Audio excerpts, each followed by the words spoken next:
મહીસાગર જિલ્લાનું પાલ્લા ગામને વિશેષ લાભ મળ્યા છે। આ ગામ મહિલા સશક્તિકરણનું શ્રેષ્ઠ ઉદાહરણ છે, સાથે જ દરેક સુવિધાઓથી સજ્જ છે। ત્યારે આવો જાણીએ આદર્શ ગામ પલ્લા વિશે આ વિશેષ અહેવાલમાં।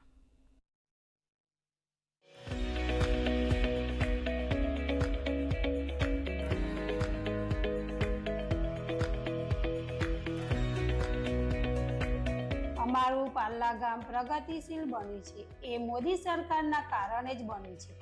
અમારું ગામ 4 વખત સમરસ બન્યું છે અને સમરસ ગામ પંચાયતના વિશેષ લાભો મળ્યા છે। પંચાયતનું અમારું ગામ મહિલા સશક્તિકરણનું ઉત્તમ ઉદાહરણ છે।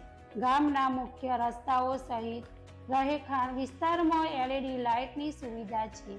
અમારા ગામમાં મુખ્ય રસ્તાઓ CCTV કેમેરાથી સજ્જ તથા ગામની મુખ્ય 2 જગ્યાએ વાઈફાઈની સુવિધા સાથે ટેકનોલોજીમાં પણ અગ્રેસર છે।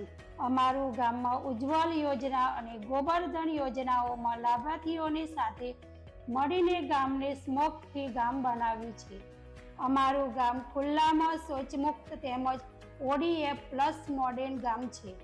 અમારા ગામમાં મનરેગા અંતર્ગત નિર્માણ પામેલ આંગણવાડી કેન્દ્ર અને પંચાયત ઘર CCTV કેમેરાથી સજ્જ છે।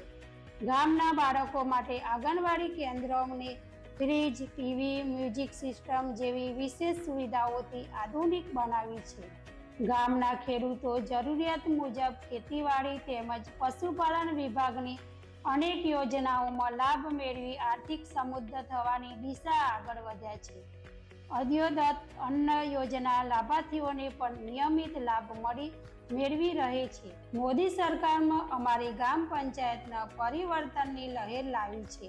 અમારે ત્યાં પહેલા અમે ગમે ત્યાં કચરો નાખતા હતા, પણ હવે અમે કચરો ભેગો કરી રાખીએ છીએ અને ગાડી આવે ત્યારે ગીત સંભળાય ત્યારે કચરો નાખી દઈએ છીએ, એટલે અમારા ગામમાં સ્વચ્છતા પણ જળવાય છે અને રોગચાળો ફેલાતો નથી।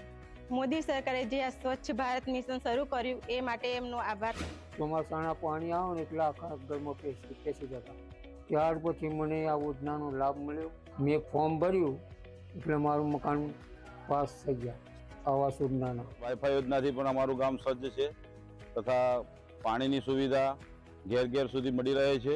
રોડ રસ્તા અમારા ગામની અંદર દરેક જગ્યાએ બની ગયેલ છે। સ્ટ્રીટ લાઇટની સુવિધા આખા ગામમાં ઉપલબ્ધ છે તથા અમારા ગામની અંદર PM કિસાન યોજના હેઠળ 2000નો હપ્તો લેખે વર્ષમાં 3 હપ્તા મળે છે। પછી આયુષ્માન ભારત યોજના હેઠળ અમારા ગામમાં મોટી બીમારી માટે 5 લાખ સુધીની મોદી સરકાર દ્વારા જે સહાય મળે છે તેનો લાભ લે છે। અત્યારે અમારા ગામની અંદર બહુ સારું છે અને અત્યારે બધા લોકોને લાભ મળે છે, તે બદલ હું મોદી સાહેબનો ખૂબ આભાર માનું છું।